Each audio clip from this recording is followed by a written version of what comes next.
Welcome to Building the Future. I'm your host, Kevin Horick. You can find the show online at buildingthefutureshow.com or follow me on Twitter at BuildingShow. You can also find it on iTunes, Stitcher, and YouTube.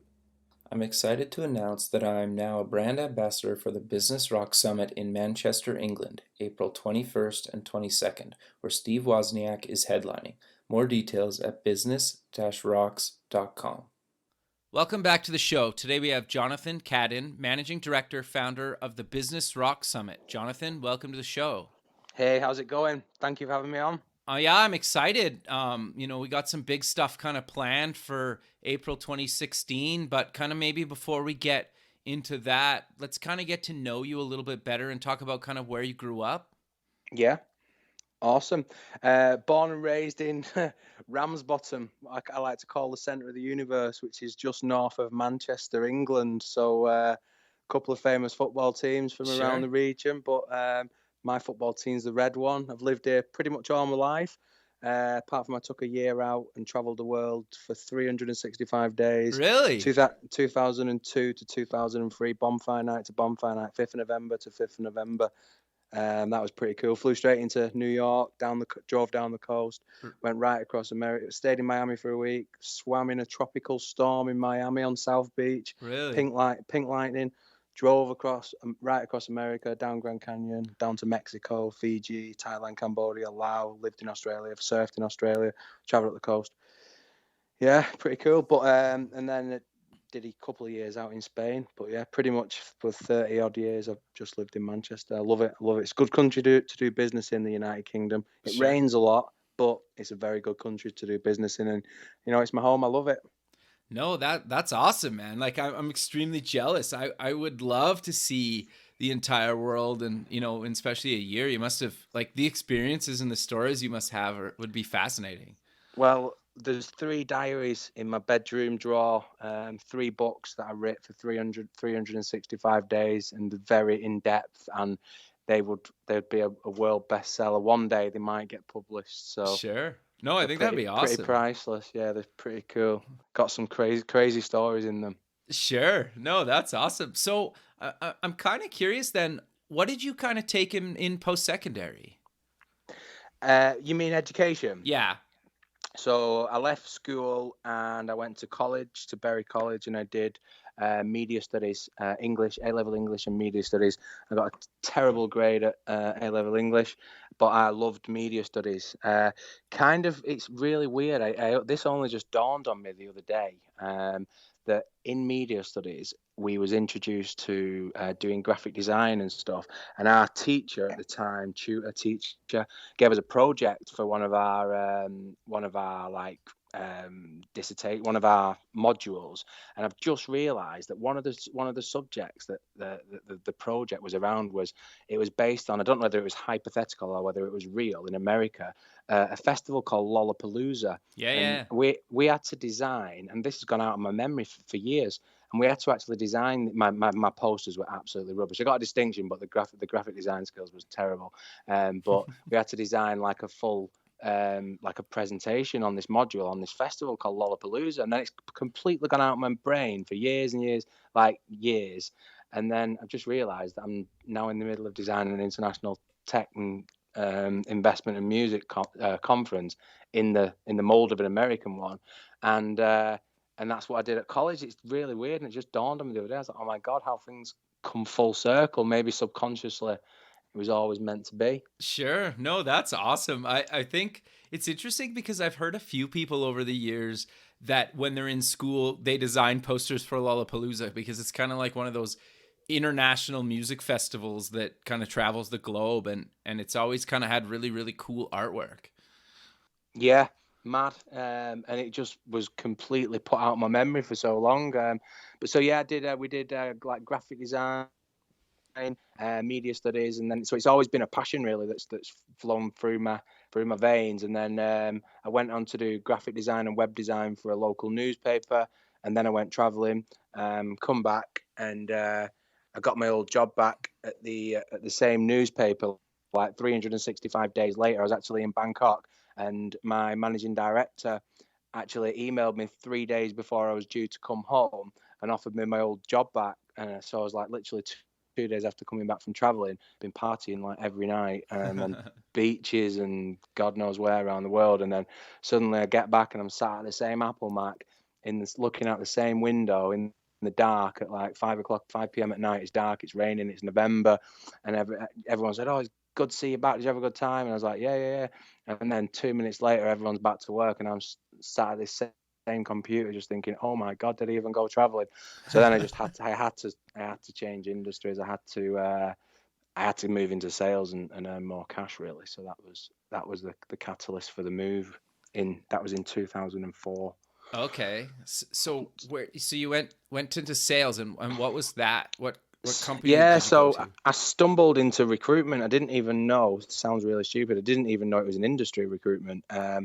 And I found out about this guy that was doing £18,000 commission a month. Oh wow! In IT recruitment. I was like, oh my God, what's that?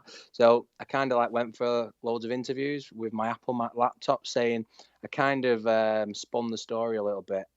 This was kind of true and kind of not. I was designing websites for people on a freelance basis, not very good ones, but they was kind of like my friends. So I was going into their places of work and designing websites. But when I was in the interviews, I was saying like, no, this is what I do. I'm going out selling websites. That's what I do. I'm a sales guy. I sell the websites, blah, blah, blah. They're saying like, you've got no skills in sales. You've got no skills in recruitment. So I got rejected from loads of big agencies in Manchester. And then on about my fifth interview, met this guy, and there was just him sat in this tiny little office, and he had one other guy working for him, and he was a really experienced recruiter, but he was starting out on his own. And I just basically looked him in the eye and said, look, give me the job and I will sell more than anyone you've ever had in your business before. And he's like, I don't know, you've got no experience. I said, give me a challenge and I will take it. I'll take it, grab the bull by the horns.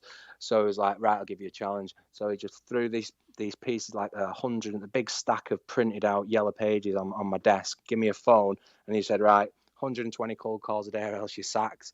I was like, what? What about the training? He goes, your training's in front of you. It's a phone. Pick it up. Dial 120 calls a day.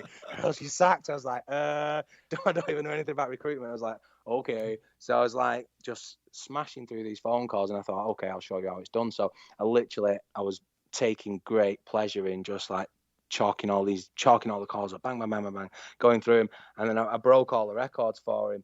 I remember it was like I pulled my first job, which was an IT support executive in a gaming company in Cheshire. And it was like one Friday afternoon, and I was done about 90 calls. And I was like, just like, it was a week in, it was my first week. So I didn't really know what I was going on about, but I was just smashing these calls out. And by chance, all the team was out, and the managing director of a game development company in Cheshire answered the phone, and I started shaking. And he's going, got my pen. He's like, yes, it's the managing director. I'm going, oh, hi, it's Johnny from whatever the recruitment company was called, and blah, blah, blah, blah, blah. And he's going like, what, is this your first day in the job or something? I was going, no, but really I was shaking while I was writing the brief, but it was a great baptism of fire. Pulled the job and filled the job within 3 weeks, broke all the records, and then just as a junior recruiter, I enabled him to scale his business up to 13 people off the back of my billings. I was a top biller for a year, and then ironically, I billed £18,000 commission just about a year in, and then my mum's fiance said, "You just billed £18,000 commission, and you're getting paid £3,000." And he's like, why don't you just do it for yourself? So I rang the bank up and I told a little porky, I said, I'm buying a car. I want to borrow £8,000. So after a year in recruitment as a junior, no experience as a manager or anything else, I got an £8,000 loan for a car, set up in my back bedroom, and that was Fluid Recruitment was born then. And then I scaled that up to 23 people at its peak, 2014. So I had no skills as an MD. And on that journey, I realized I started consuming books on entrepreneurialism like Richard Branson, James Caan, Dragon's Den, all about the leading Warren Buffett, all about the leading entrepreneurs in the world. And it was all about, I got consumed by the journey of the entrepreneur. And then being in technology recruitment for the last 10 years, like recruiting for roles, the managing director of eBay Germany and on $16 billion P&L, and just going into like Sony Entertainment and headhunting the vice president of Sony and pulling him out and getting him interviews at big places across Europe and stuff. And all in the meantime, studying these books on the best entrepreneurs. It was all about seeing this hyper growth of software businesses and digital technology. So I got consumed by it, and that's where I decided to combine my love of DJ sets, live acoustic performances, cool bands with the entrepreneurial mindset, the entrepreneurial journey, that mentoring, that giving back, the next generation of technology entrepreneurs. And in the middle of all that, I started attending these business and tech conferences in the UK. And at first it was okay because I was not a very good MD. I didn't have any management experience, even though I was running a company. I still wasn't a very good MD because I'd jumped from junior recruiter to MD. I was a very good recruiter, but as an MD, I was lacking skills. So I started going to these tech and digital and events to plug that skills gap. But they was okay at first, but then I realised actually they're dull, they're outdated, they're boring, and I can do something a lot better. So hence, Business Rocks was born, and it combines music, tech, entrepreneurialism, investment, digital, giving back, inspiring the next generation, and plugging that digital skills gap. So it combines all my loves in one place, and it's going to be like, my focus is to make it an experience, a total cool, unmissable experience, as opposed to just a dull event that is just corporate and grey suit. That is exactly what it's not going to be. No, I love it, dude. I love it. I love it. I love it. Like that, the thing that appealed to me about the conference is the fact that you're also bringing kind of my three passions together. You know, I love music, especially live music. You know, obviously I love technology. That's what I do for a living. And, you know, getting investment is always not a terrible thing. So definitely brings the cool things kind of about it. So I'm kind of curious then, I guess maybe we should just say that I'm going to be, you know, in Manchester covering the event, interviewing people there and a handful of other things.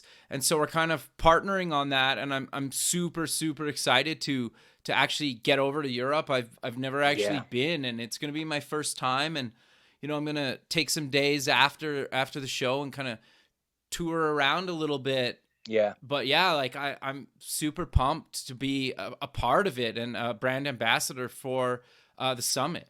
It's going to be cool, and that's the other thing that aside from the first couple of things that it brings together, it's picture framed in Manchester. You know, it's showcased in Manchester, which is my home city. So we've taken elements of some of the best events around the world, and we're doing the After Dark series, which is on Wednesday night, Thursday night, and Friday night as the conference runs. And we're going to take you in particular, and all the other guests and delegates and visitors. We're going to take them to a different zone in the city every night. So that's awesome. the first night is Spinningfield, which is the new funky financial district, and then we're going to the Bohemian cultural northern quarter, and then we're at the side of the canals. Obviously Manchester's heritage is the canals and the shipping from years gone by, and we're going to be on a pub crawl down the canals, and then there's going to be like branded, sponsored by big tech companies, like night events, after dark events, where there's going to be decks on, free beer in some of the venues, and you don't know who you're going to bump into. You know, we've got some really major people coming over from America, Asia,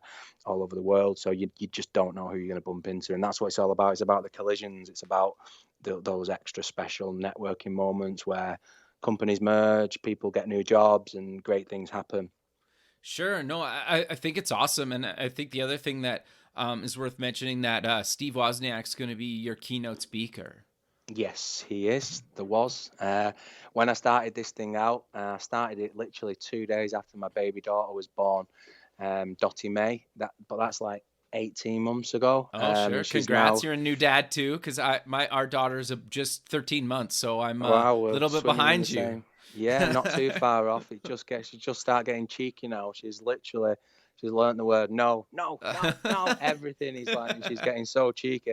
And then we've got a little baby boy. He's going to be born in March, March the 7th. So he's due just before the event. We must be absolutely crazy. We're going to call him Jax, Jaxx. Nice. Well, congrats, man. That's awesome. It's pretty cool, yeah. So the event's got to be absolutely, it's got to fly. It's got to be, everything's got to be cool. So nothing like a little bit of pressure, is there, to make everything tick along a little bit with a little bit more excitement. Sure. So maybe let's kind of cover a little bit more about kind of who should attend the conference and kind of the angles and the types of people that should come. Yeah. So it's going to be quite a diverse mix of people. So I would say there's going to be a big developer angle. We've got a developer stage, so that that's going to be a big focus. So anyone who's interested in fintech, virtual reality, gaming, all kinds of different startup, B2B, B2C, SaaS products, and then you're going to have obviously like your CIOs, your high-level technology leaders, and then we're going to be bringing some of the biggest technology VC investors from London. We've got Forbes magazine contributors, Mary Newlands flying in from Silicon Valley. We've got leaders flying in from Vegas, people who are designing international tech clusters in Vegas. We've got Mark Rowland, who reports straight into Tony Hsieh over in Downtown Project Ventures. We've got some amazing people, so it's going to be a mix of anyone from a student right up to the co-founder of Apple or billionaire Priceline.com founder Jeff Hoffman, who gave me a high five when I came off stage at Life is Beautiful conference in Vegas. And then after that, he decided that he was going to come and speak in Manchester because he just loved what we were doing. So it's pretty infectious, this event, and it's not your normal event. There's nothing normal about it. So it's not going to be an event. It's going to be an experience. That's what we're focusing on. Sure. So how does kind of the music part play in? Is it just kind of at night, throughout the day, or? It's 24/7. So when you walk through the door, instead of just having stood there in your grey suit waiting for your ticket, there's going to be DJ decks on from the second the festival starts to the second the festival closes. So we're going to get a different DJ every hour from the digital and technology world community. So if there's anyone out there who wants to come to Manchester and DJ, give me a shout, just email me. We're going to have reggae, house, soul, funk. So we've got like the president of one of the charities that we donate some of the profits to, Forever Manchester. Phil Jones is the president of managing director of Brother UK. He's going to be doing a soul set, and then we've got people someone from the university doing a reggae set, and we've got Tech North, which is the government's initiative. One of the guys there is an ex-international house DJ, so he's going to do a Really? house set. That's so awesome. It's just going to be. I'm not saying it's going to be a rave, but what I'm saying is there's going to be a nice vibe to the event. But like when Woz is on, it's going to be quiet, Sure. But there'll still be decks on in another room, because you're going to get that Manchester vibe. We're going to give you the full Manchester musical flavour, basically. But when Woz arrives through the door at 1:30 on the Thursday, all stages are shut down, and we're going to have someone doing live acoustic performance on the headline stage. I'm trying to get hold of the lead singer of the biggest ever band ever to come out of Manchester, my favourite band ever, a certain Manchester City fan. Sure.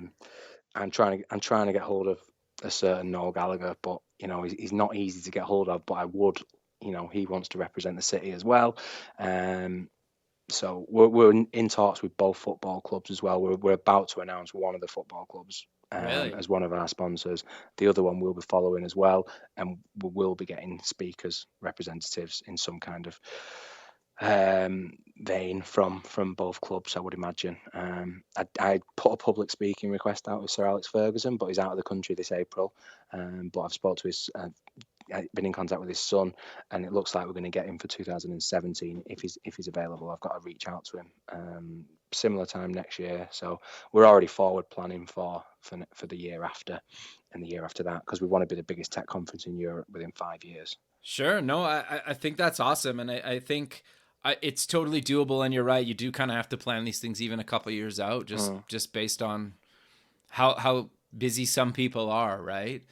I mean, if you look at the Web Summit, I just flew out to the Web Summit 2 weeks ago. Paddy's conference is absolutely amazing.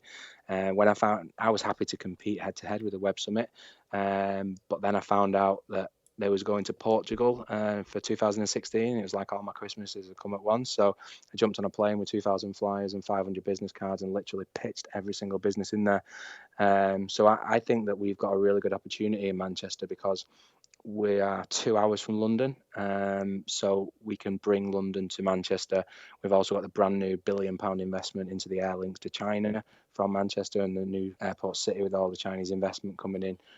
We've got a lot of Arabic investment. We've got a lot of things going on for the city, and we've got new air links into America. So I think we're poised. We want to be the gateway for inward investment into Europe, into the UK certainly, and then Europe next. I think Manchester's got all the infrastructure, and added to that as well, we've got Media City. We've got the biggest some of the biggest media content producers in the world, like the BBC, ITV, Sky, and Virgin Media.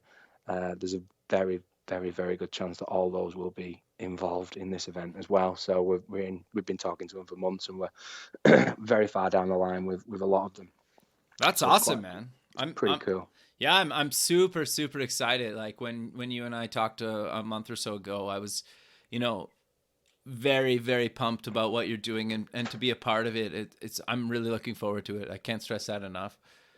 So maybe let's talk about kind of when and where exactly is it, and how can people kind of go about getting tickets?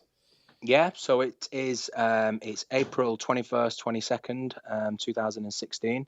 The show starts actually the day before. I'm going down to London, and we're going to ring the bell at 8 a.m. and we're going to open the London Stock Exchange. Oh, wicked! Yeah, it's pretty cool. Never in my wildest imaginations would I have imagined that we could have got Steve Wozniak and open the London Stock Exchange when we just started out as a little startup with just me. It's crazy how far this thing has come, but it's been the best, and it's been the hardest, best journey of the last 18 months. Everything I learned in business in the last 10 years, what I've learned about Manchester, about politics, about how the world works, and technology investment, and doors that I never even knew existed are now open. In the last 18 months, I've learned twice as much as I learned in the last 10 years about everything, even about Manchester. The city that I've grown up in for 35 years, I actually knew nothing about it compared to what I know now about how the city works and who's here and its infrastructure and its future plans and stuff. So it's been an absolute roller coaster. I'm waffling on, aren't I? The question was... No, it's good, man. It's good. It's 21st, 22nd of April, 2016. Yeah. Okay, and then it's business-rocks.com, and that's the one. Yeah, you can get the tickets there. We're going on Kickstarter probably in about 7 days. We're doing a promotion on Kickstarter for the next 1,000 tickets. Not yet, it's not live just yet. Tickets are live right now today. But we're gonna go on Kickstarter because we're gonna do a co-promotion with one of our major sponsors, a major global broadcaster. We're gonna do an exclusive virtual reality. So on the headline stage where the Woz will be, we've got 1,000 seats, and what we're gonna do is 1,000 tickets we're gonna sell with T-shirts and a chance to meet the Woz and get your T-shirt signed. We're gonna have virtual reality headsets for 1,000 people, and they're going to be on the headline stage, and they're going to watch an exclusive virtual reality video screening message, which none of the other delegates are going to get. But that's going on Kickstarter in 7 days, and it's going to be pretty cool. It's going to be like a unique experience just for those people that have invested early and supported the cause. So it's quite exciting, and really in keeping with the theme of the cutting edge tech conference. Quite exciting. Yeah, no, I think that's awesome. And I think we could air the show around when that Kickstarter campaign actually happens. Cool. So people, and I'll post that in the show notes as well, so people can, go to the website and check that out. Awesome. Yeah. No. And if the founder of Kickstarter is listening now, it would be double awesome if we could do the Kickstarter promotion, absolutely smash it. And then we could get the founder of Kickstarter flying in from New York and speaking on the stage. That would be pretty cool as well. That would be really cool. Yeah, we could. Have you reached out to him at all? I emailed him today, actually, but I don't know whether it was his email address or whether it's. I think it might be his email address, and I'm hoping it is because it's not bounced. So, see, you know what I love about you is the hustle. You've been hustling since basically the day you got into this stuff, right? Like, I think that's super important that people, don't always think about, right? That you're like you said, 18 months ago, you were like in a completely different place, and you hustled your way. You learned some things. You accomplished some huge things that you probably never thought were attainable maybe a decade ago. No, Right? 100%. Yeah, it's been amazing. And you got to do it. You got to ask the question. In simple terms, what my dad's always said is if you don't ask, you don't get. And that's Totally. how simple it is. Have you heard of a guy called Christopher Kai? Yeah. Yeah. I've just been Facebooking him, and Really? we've chatted a couple of times. He's going to be announced as a speaker very soon. We're just sorting a couple of things out. He just WhatsApped me some pictures. He's in Miami at the minute. He's been with Alicia Keys and Lenny Kravitz. But he's like, God, man, you're a hustler. I want to be your man on the street in America. And I was like, you're just amazing, you know. And he's really cool. So watch this space. I think Christopher Kai will be. Well, he's the guy. When I just said to you, do you want me to get you some people to interview? Yes, I He's would love one of the to. guys. Yeah. So I'm. We're working on a couple of. There's a couple of big There's loads of big announcements on the horizon. But Christopher will be one of those announcements. Sure, that's awesome, and I think that's the other thing. If anybody's attending and you want to be recorded at the event, reach out to myself as well, because I think it's going to be awesome. I'll be recording people before, at, and I'm sure I'll meet tons of people there that I can record after as well. So And during the night events, get some recording done as well. Yeah, there's some fun and games there. That would be awesome.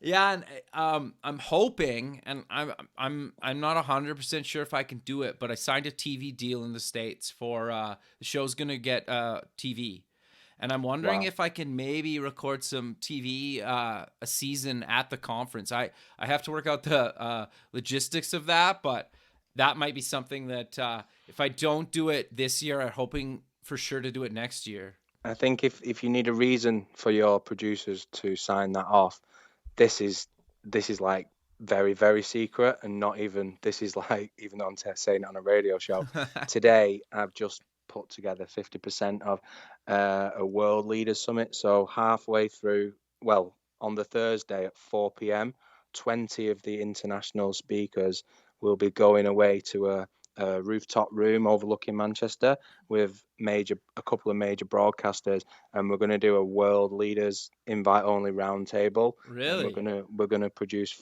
5 agendas that we're going to take to world government and say, this is the future of tech. 1, 2, 3, 4, 5. This is what we think. Blah blah blah. And there's some very some of the names that are going to be around that table. Sure. And we've just teamed up with the World Science Aid, which is a brand new international tech charity, and the World Nano Foundation. And our new board advisor, Paul Stannard, he's putting together his 50% of the. He's putting together 10 world leaders, and I've got a list of 10 already. So, if your producers need a reason to sign off on an element of the show, filming that wouldn't be a bad shout.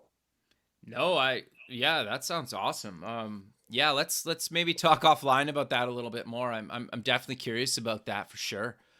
But there's more. There's a lot more. That's we're working on a lot of stuff. So yeah, Sure. It's pretty exciting. No, I love it, dude. I love it. But I'm kind of curious then. What is Tech Cluster? Tech Cluster. So we give a percentage of our ticket profits to charity.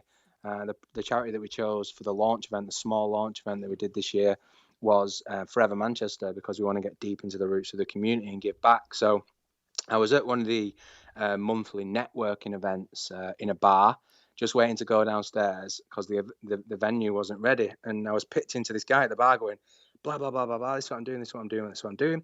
And now he's a good friend of mine, but I didn't know him 6 months ago. And his mate was stood next to me at the bar, and he overheard my pitch. And he's not even technical, this guy, but he just went, yeah, mate, go and tell that story to my mate over there with a blue t-shirt on in a proper Manc accent. So I went over and I pitched him, and he actually designs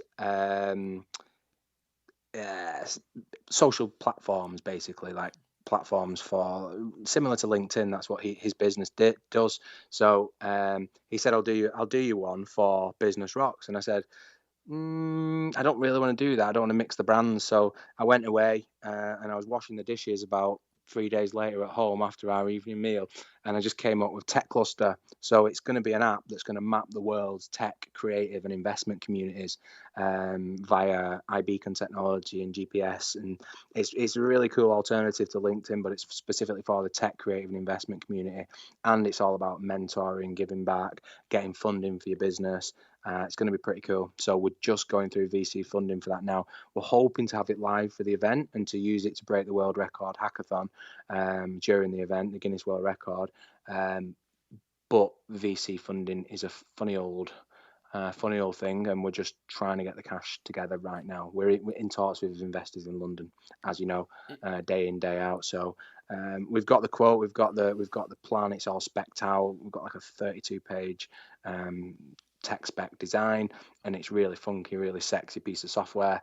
And it's going to map the entire world's tech, creative, and investment community. So that's that. That's awesome. Actually, I might have a guy that's in just outside of London that could maybe help you with some investment. I'll put you in touch with him after the show. Sounds cool. Yeah, no, like that would be awesome, because I'm planning on meeting up with him just kind of after the conference if he doesn't come to the conference. But yeah, that's exciting. So you're working on so much stuff. How do you find time to kind of balance, everything and a family life and whatnot? Any kind of tips or anything out there for people? Probably not the best guy to give tips on that at the minute. Sure. It's a pretty crazy time because obviously we're raising funds for the event. We've got a massive, huge sponsorship target to hit. We're just about to launch a global startup international pitch battle competition. So we're going to have thousands of startups applying, and we're just bringing together major global corporate brands to have like 2 stages and constant pitches, 100 startups pitching to get down to the final 4 for the Friday to get awarded on stage. The winner broadcast around the world live.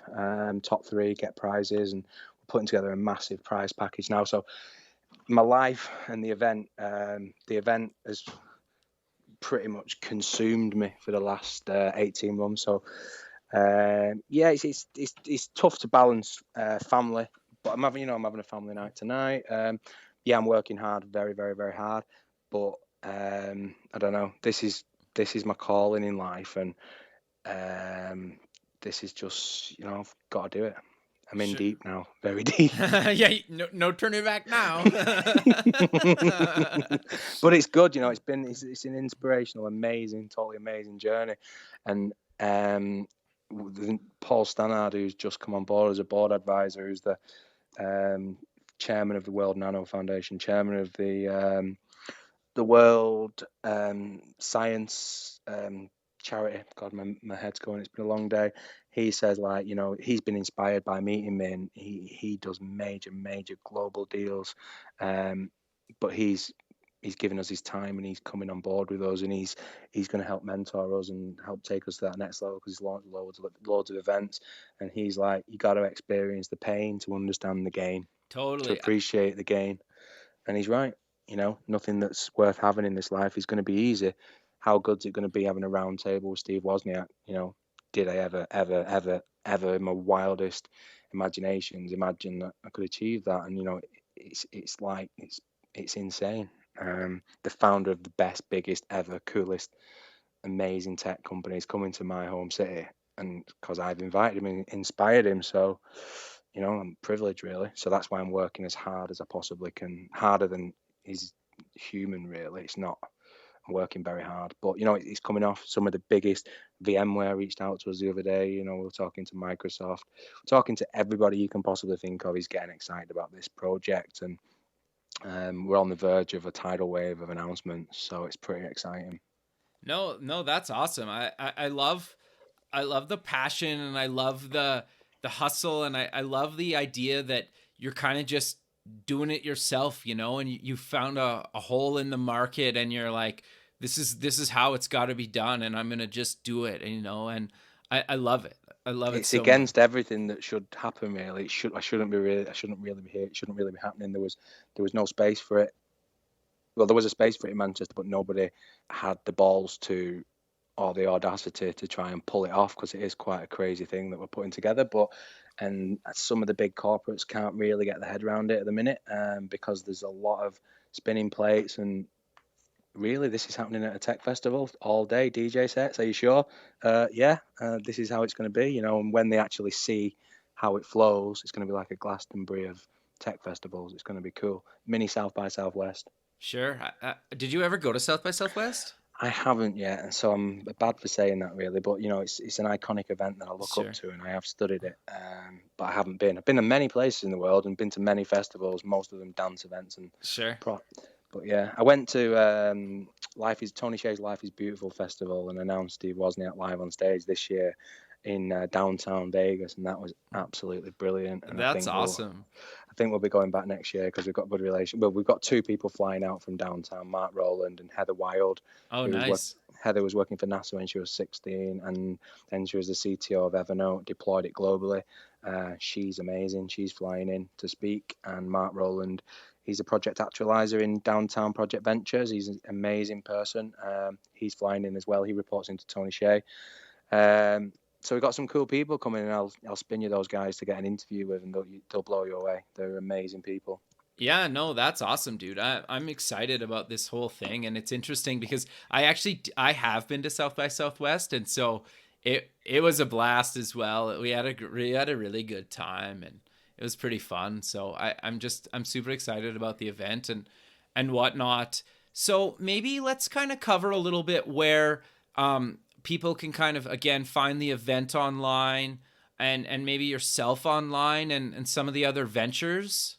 Yeah, so I'm on LinkedIn. I've got quite a good following on there. I put a lot of effort into that. So you'll get me on there, JONNY CADDEN. You'll get me on there. And then the website is business-rocks.com. You'll get there's a ton of information on there. We're just filming a video next week for the Kickstarter campaign, and then we'll be probably on Kickstarter hopefully by next Friday, but you'll hear a lot about that. And we're also on Facebook. Twitter is Business Rocks UK, at Business Rocks UK. We'd love some followers on there. I've been building that for like the last 18 months. I think we're up to about 3,500 now, but that's without any investment. That's just me self-building that day and night. Yeah, that's where we're at. So you'll find us all over there. Sure. And when, like, do you think so? Tech Cluster will launch at Business Rocks, or hopefully. Hopefully. We wanted to be slightly further along with it than it is, but we've got a big agency that is world renowned and that's got a lot of experience under the belt. They've got a lot of resources, and they've done one of the best tech specs I've ever seen in my life. So soon we've signed an exclusivity agreement with a VC company in London. So we're 2 weeks into that now. So the directors, are just flying back from Asia this weekend, so they should have a big update for us. Apparently they've got a Chinese investor which might take the lot for techcluster. So techcluster is available to invest in today, and it's going to be it could be a game changer, Sure. Rival Twitter to LinkedIn, so it's going to be good. Yeah. So are you going to do like a closed beta or anything, or no? Not sure 100% yet. Not 100% sure. We've got a pretty cool idea for round 2 on the instead of going to a phase 2 VC raise, we might, because we want it to be for the tech community by the tech community, we might release 10% in shares and let everybody get a gamification icon if they buy $10 or £10 worth of shares. They become a co-founder and they get a little co-founder icon, and then we release the code and we can all develop the platform to be a monster, a self-developing monster that is owned by the tech community, and it's for the tech community as a resource, and they own it. It's ours. That's interesting. So almost like an open source, or like a new twist on kind of the open source concept. We're exploring it, but we've got to get it built first. But we've put 6 months, 8 months planning into it. So sure, just got to get the initial VC fund, which should be coming soon. So yeah, it's pretty exciting. Yeah, no, I love it. Sadly, we're out of time, but Let me hit you with one last thing. So Yeah, what we need is sure. we need universities from all over the world, because we're going to stream the conference, the footage from the headline stage. We're going to stream it around the world, and we want universities and open spaces and meetup groups all around the world to log in and watch the conference and spread the education, spread the knowledge transfer. But also we're going to try and break the world record for the biggest ever global hackathon. So we've got a Tech for Good theme, which is a charity theme, which we're going to do, and we're going to build like Android, iOS apps, and we're going to get as many people as possible designing software around the world at the same time, all upload the code, and then we're going to break the world record together. So just That's keep that one awesome. in mind and follow us. Yeah, no, I think that's a great way to end the show. But Cool. But Johnny, thanks again for doing this. I look forward to having you on the show again in the new year and meeting you in person in April. Yeah, it's been a blast. I appreciate it. Thanks very much for your time. All right, man. Well, you have a See good you, Friday everybody. night, and I will do. We'll talk I'll get soon. back to my red wine. Take it easy. All right, Have later. a good one. Bye-bye. Bye. Thanks for listening. You can visit past shows at buildingthefutureshow.com. If you're going to the Startup Expo on February 16th and 17th in Fort Lauderdale, Florida, and want to record an episode, please contact me. The music for the show is by Electric Mantra. Check him out at electricmantra.com. Until next time, keep building the future.